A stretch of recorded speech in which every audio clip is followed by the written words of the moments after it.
আমরা যদি হাউসওয়াইফরা একটু কৌশলী হই তাহলে বাচ্চাদেরকে শাকসবজি খাওয়ানো যাবে অনায়াসে। আজ আপনাদের তেমনই একটি রেসিপি শেয়ার করব। আজকের রেসিপি পালং চিকেন। ঝটপট তৈরি করে নেব এই পালং চিকেন। এখানে আমি বোনলেস চিকেন নিলাম আর পালং শাক নিলাম 1 মুঠো। গোটা ধুয়ে আমি ভালোভাবে পরিষ্কার করে নিয়েছি, কেটে নেব। আর চিকেনগুলো আমি কেটে টুকরো করে নিয়েছি কিউব করে। আপনারা চাইলে বড়ও দিতে পারেন। এখানে 2টো আলু কিউব করে নিয়েছি আর রসুন কুচি, পেঁয়াজ কুচি। আমি এখানে তেল দিয়ে দিব পরিমাণ মতো, দিয়ে কিছু গরম মশলা দিয়ে দেব। আমি 4 কোয়া রসুন কুচি করে নিয়েছি, এবার দিয়ে দিলাম। 5-7 সেকেন্ড একটু ভেজে নেব। ভাজা হলে আমি পেঁয়াজগুলো দিয়ে দেব। এখানে 2টো পেঁয়াজ কুচি করে নিলাম। আশা করি আপনাদের রেসিপিটি ভালো লাগবে। ভালো লাগলে প্লিজ একটা লাইক দিয়ে দেবেন। নতুন রাঁধুনি যারা আছেন এবং ব্যাচেলর ভাইদের জন্য এই রান্নাটা খুবই সহজ, খুবই অল্প সময়ে তৈরি করা যায়। এখানে আমি হাফ চামচ আদা বাটা দিয়ে দিলাম চিকেনগুলো, হলুদ মরিচ হাফ চামচ করে দিয়ে দিচ্ছি। আর দিয়ে দেব ধনিয়ার গুঁড়া, জিরা গুঁড়া হাফ চামচ থেকেও একটু কম দিয়েছি, আপনারা দেখেই বুঝতে পারছেন। আপনাদের পরিমাণ অনুযায়ী আপনারা দিবেন। স্বাদমতো লবণ দিয়ে দিলাম। আলুগুলো দিয়ে এবার একটু নেড়ে নেব, ভেজে নেব 1 মিনিট। ঢাকনা দিয়ে দিলাম। ঢাকনা তুলে এবার একটু নেড়ে নিচ্ছি।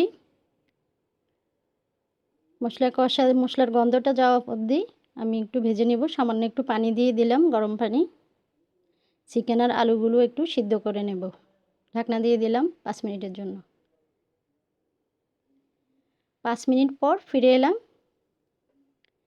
এবার নেড়ে দেখছি আমার চিকেনগুলো প্রায় হয়ে আসছে। এবার আমি টমেটো দিয়ে দিলাম একটা টুকরো করে রাখা।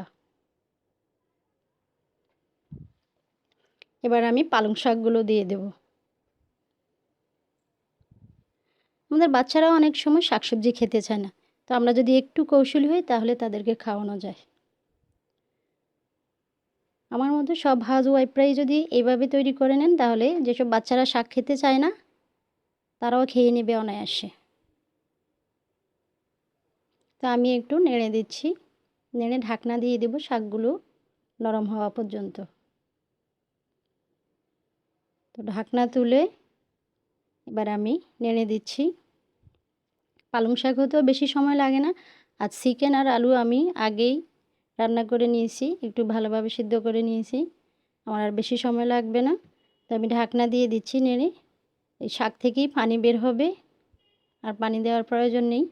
তো আমি দিয়ে দিলাম ঢাকনা তুলে। 3টা কাঁচামরিচ ফালি করে রেখেছি, দিয়ে দিলাম। একটু নেড়ে আমি ছেঁকে দেখব, লবণ লাগলে লবণ দিয়ে নেব। আমি একটু লবণ দিয়ে নিলাম। একটু নেড়ে ছেড়ে আবারও ঢাকনা দিয়ে দেব কিছুক্ষণের জন্য।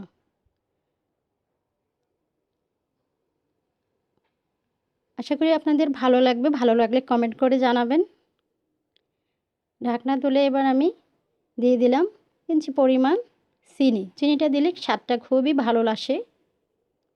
আপনারাও এইভাবে দিয়ে নেবেন। আজ হয়ে গেল আমার চিকেন পালং। আজ এই পর্যন্তই।